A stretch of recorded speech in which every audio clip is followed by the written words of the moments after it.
تو آپ غور فرمائیں کہ ہمارے قلوب کا کیا حال ہے عین عبادت کے دوران۔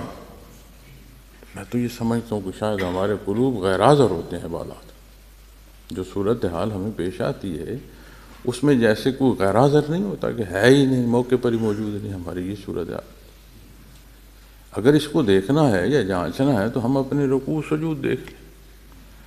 قرآن کریم کلام ذات باری تعالیٰ کی تلاوت ہم کر رہے ہوتے ہیں تو جب اسے روک کر پیغام دے رہے ہوتے ہیں اور پوچھ رہے ہوتے ہیں تو اس کا کیا مطلب ہے؟ اس کا مطلب ہے کہ نگاہ قرآن کریم میں ہے، دل قرآن کریم میں نہیں۔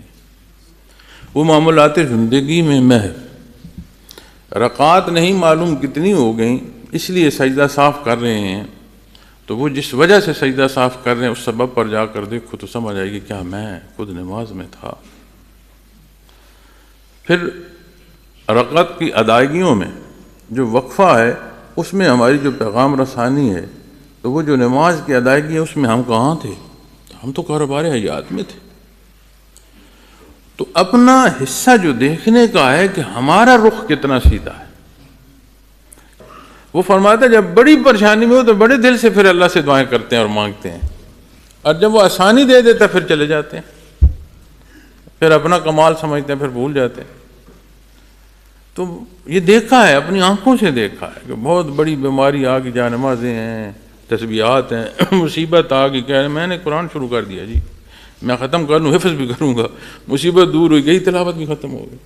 اور یہ اکثر سنا جاتا ہے کہ میں نماز کا بھی پابند ہوں، اتنے تسبیحات بھی کرتا ہوں، اتنے نوافل بھی پڑھتا ہوں، اتنی تلاوت بھی کرتا ہوں، جانے میرے گھر سے مصیبت کیوں نہیں جاتی، سمجھ نہیں آتی بیماری کیوں نہیں جاتی، سمجھ نہیں آتی نقصان کیوں ہو گیا۔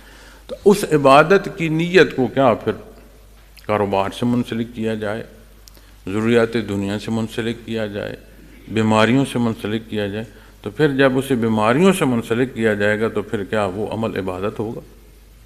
تو پھر سودا ہوگا، کاروبار ہوگا، کاروبار کرتے رہو۔ قرآن کریم یہ بھی تو فرماتا ہے نا، جو دنیا چاہتا ہے اللہ کریم اسے دنیا دے دیتا ہے، اور جو آخرت چاہتا ہے اللہ کریم اسے دنیا بھی دیتا ہے، آخرت بھی دیتا ہے۔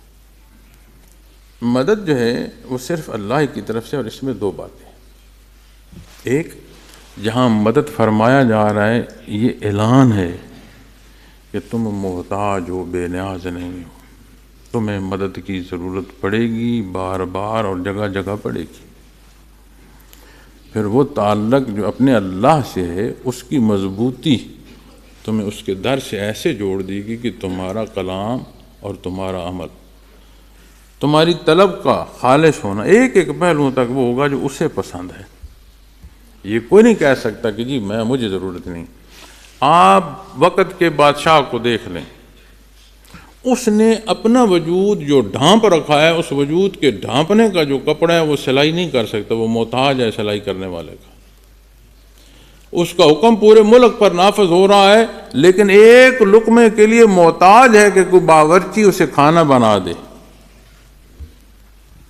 بڑی شاہی سواری پر بیٹھا ہے، اس شاہی سواری کو چلانے والا کوئی اور ہے۔ تو یہ کہنا نا کہ بے نیازی نہیں، یہ تو اس کی شان ہے۔ مخلوق محتاج ہے، اور اس کی احتیاج اتنی ہے اور اتنے پہلوؤں سے ہے کہ وہ خود اس کو شمار نہیں کر سکتا۔ تو یہ گمان کر لینا کہ مجھے کوئی ضرورت نہیں ہے، تو میں ہر ایک کو جانے کتنی جگہ ضرورت پیش آئے گی، اسے ان جگہوں کا شمار بھی نہیں معلوم۔